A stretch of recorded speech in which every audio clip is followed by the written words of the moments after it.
Search for the Holy Grail, when the Crimson, the voyage of the Crimson Assurance. Yeah, when that building the pirates, taking their hole punchers and their typewriters and strap and flying the Jolly Roger. Oh yeah, and going. Classic. They've shut government. They've shut it down. Government is shut. Which is, Harry Reid is like, he literally can't speak without telling lies, I think. Man, I think you're on to something. It is really, what's the word? Compulsive? He is a compulsive liar. Pathologically compulsive liar. Yeah. There's definitely some serious pathology going on here with he's got with them Harry. Little beady eyes and that long nose. Little ferret face. Crap weasel. It fits, don't it? It fits. It does. Thank you, Michelle Malkin, again. Thank you so much. But listen, the government is shut down. It's shut down. And it was John Boehner and those Tea Party anarchist terrorists burning the government down. They're pirates. Hijackers. They hate you and they hate government. Dude, really, Harry? Come on, man. Did nobody tell him that the world still turned and that, people's... Did somebody tell him that Meemaw was still going to get her check? I don't think anybody told him that, but also, remember when we was kids? They called us a whiny drawers when we did that. Among other things, there was another word. Yeah. There was another word. But, I ain't going to let him whine by himself. Nancy did pretty good. Oh, wait, don't you have Mitch? Well, I do. When I was saying that Mitch was whining about Harry, I more or less mean it's, the Democrats did. Gotcha. Well, let's listen. I want to get all the Democrats to get to speak first, Casey. They're the most important. She's got them beady eyes and that long nose, too. That crap weasel look is... I think we may have discovered a new species. I'm seeing a trend here. The congressional crap weasel. I think that's just what they turn into when they've been there as long as Nancy and Harry. Well, I think that what the Speaker is doing is doubling and tripling down down a path that it was always intended to take us to shutting down government. They have wiggled this way and that to keep being very resourceful in how they come up with ways to shut down government. Because, as Harry Reid said, they don't believe in government. They're anti-government ideologues who are, it's the Tea Party shutdown of government. They had two things they wanted to do. They wanted the 986 number, and they wanted to overturn the Affordable Care Act. That hasn't succeeded, and now we're saying to them, we're willing to accept your number for the purpose of going to the table. Keep government open and go to the table. They're saying we're rejecting our own number because that shuts down government, and only then will we go to the table. Again, we have someone who can't speak without telling a bold-faced lie. Yeah, and we're all too stupid. That last little bit there where she's saying, we're trying to tell them, we want to go to the table. Well, on the contrary, it was, wasn't it just Harry, just like a couple of days ago, made it a point to have this big, long speech about how, there's no need to even have a conversation about this. We're not going to negotiate. We're not going to negotiate. There's nothing to negotiate. There's nothing to negotiate. That everybody, Barack said it. Nancy Pelosi, she even said it. There's nothing to negotiate about. All this time, it has been the Democrats saying, "Look, you're either going to vote like Harry Reid and Nancy Pelosi have been screaming all along for a clean resolution, which means." One that completely funds Obamacare with no exemptions, and not going to delay, the debt ceiling, and raises the debt ceiling. They've also accused the Republicans of trying to sneak things into the resolution, when it's actually been the Democrats trying to sneak in a rise in the debt ceiling. It was the Democrats who snuck Obamacare in the first place, in the middle of the night, by originating the funding in the Senate. Which is also, I don't know about it being unconstitutional, but it is certainly highly irregular. It is contrary to, the president likes to talk about norms and the basic functions, It is contrary to that. But, I can't let them talk without letting, Brother Mitch talk. Even though, Brother Mitch has kind of been squishy on this whole issue himself. Mm-hmm. At least this time he's trying to stand firm. Or he's attempting to try to stand firm. Again, this is Mitch and he's squishy, so we never really know. Yes, exactly. He could flip-flop on this and turn on us on a dime.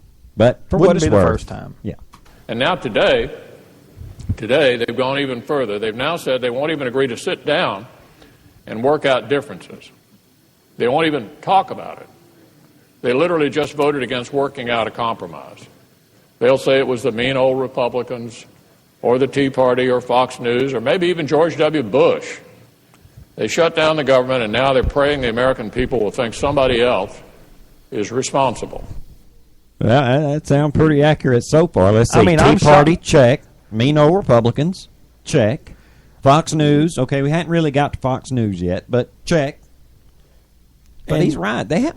I'm sure somewhere this is George Bush's fault. Well, they're going to get there because the way it's going to come out is Barack Obama is going to talk about inheriting a dysfunctional government. Oh, yeah. And I'm just trying to dig us out of a mess that the Republican Party put us into under a previous administration. You forgot to say, let me be clear. I forgot to go, Yeah. Have you noticed that these people can't talk? I think if they don't have bad wrong here, man. Well, yeah, right. I mean, is this Nancy Pelosi or Porky freaking Pig? I don't know. When did she give that interview, by the way? Was today. that today? That was today. Okay, she might all of them were from she might have just sobered this up. afternoon. She might have sobered up.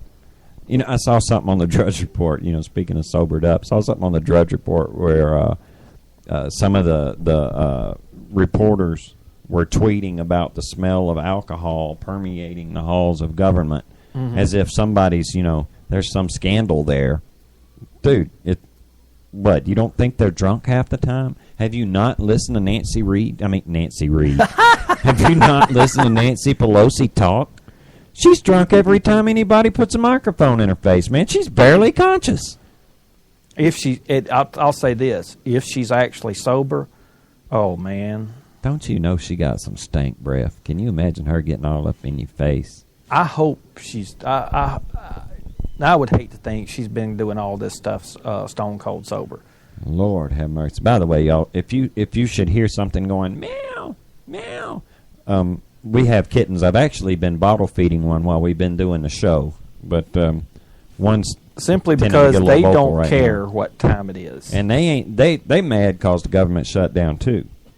They mad because now all of a sudden, they're worried that their kitten formula is going to be cut off because they heard Harry Reid. Well, Harry Reid done told them there ain't going to be no more kitten formula. And that part is shut down. So I guess now we have totally flipped. It used to be Republicans that were the fear mongers. I don't think that label can stick anymore. Yeah, I think it's pretty much... No, you know what? It's going to stick. Rest assured that they're still going to be calling us the fear mongers. I mean, look, they've been calling us arts. Rachel Maddow, yet last night, her clip was like... and they're going to burn it down. They're perfectly happy to just burn it down.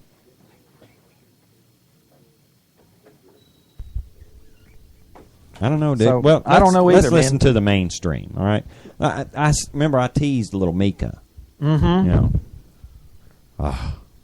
Now, Morning Joe, everybody knows it's on MSNBC, and there's really not a conservative there, but Joe Scarborough is there to represent the Republican perspective, which he's a kind of conservative in name only. He's something like I don't even know if you can put conservative in there, but every once in a while he tries to at least make the appearance of attempting to be something like a conservative, right? That something about right? Yeah, that's probably about as close as you can get it. Now, this is the lengthy clip I was talking about. But y'all brace yourselves. It's just 3.5 minutes. I know that is taxing your ability, your threshold for MSNBC. It taxes mine. I think at least Richard out there is going to get a giggle out of this one. I think he will. But just check it out.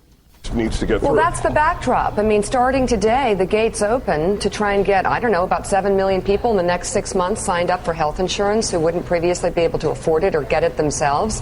And quite frankly, Republicans are very, very nervous that it will work just fine for a lot of people. I'm going to sit back and listen to enough of this. What? There's one side in this, and that's fine. That's not what Republicans are afraid of. What Republicans are afraid of is we're going bankrupt as a nation. And we know how this ends. There are CEOs all across. Listen, if this is going to be a paid advertisement for Obamacare, that's fine. I'll just sit here and eat my oatmeal. If I can finish my sentence. Part of the news today. No, you don't want to know what Republicans think. You want to paint horns on them, so go ahead. I'm just going to eat my oatmeal. I think I know what they think. No, you don't. They hate this law so much that they're willing to hold the government Would you hostage. like to know what they're afraid of, Mika, or are you going to just run over me and go to Willie? I was going to go to Willie, but go ahead, tell me. Go ahead. No, I'm interested. You really want to know? What are they afraid of? They're afraid, like I'm afraid of, that when Obamacare becomes law, it's not that people are going to magically get insurance. What they're afraid of is what we've heard from CEOs who run the biggest corporations. And that is that after a couple of years, they're going to drop all of their employees. They're going to pay a couple $1,000 for the fines, and you're going to have millions and millions and millions of people flooding in to federal health care. And that is going to happen. You talk to the top CEOs, they'll pay a couple of $1,000. They'll be free of the responsibility to take care of health care, and we will have, I do predict, in the next 10 years, there's not going to be any private health insurance. We're going to have a federal government that completely runs everybody's health care system. But Joe, that's not how Obamacare works. It doesn't work through, it's not a government health care program. It works through private health insurance companies, private for-profit health insurance companies. Those are the ones who participate in these exchanges. It's just not true. Healthcare.gov. I'm just telling you what we're afraid of.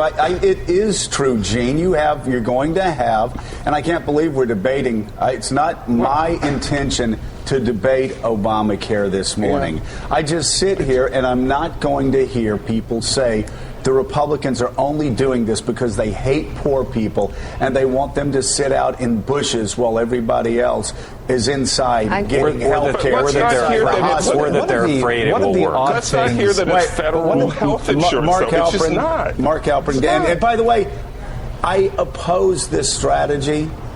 I think it's a stupid strategy. The president won, so please, I don't want to confuse anybody. My point is, I've just sat here listening. You want to talk about isolation? We have the most isolated president in the United States probably over the past 30, 40, 50 years. And talk to Democratic senators. Don't talk to Republicans to get that. This didn't just happen in a vacuum. The distrust didn't just happen in a vacuum. The isolation didn't just happen because there's some crazy right-wing Republicans that have taken over the conference. Wow. I know it's pretty sad when you find yourself agreeing with old Joe Scarborough there, but I mean it's true when he says all this didn't happen in a vacuum. Look, today, or actually, really, most of this actually started late yesterday. The mainstream media, the liberal, especially the far left wing of it, which is MSNBC, CNN, those folks, they were salivating to get this story. Okay. They were ready to blame Republicans, lift all responsibility and accountability off of the president. They're flying cover for this man. They're carrying his water. Now, if knowing that, you still give Brian Williams the time of day, or Mika, or Rachel, any of those, or Katie, any of those, If you still give their opinions and what they say any kind of weight, you're nuts.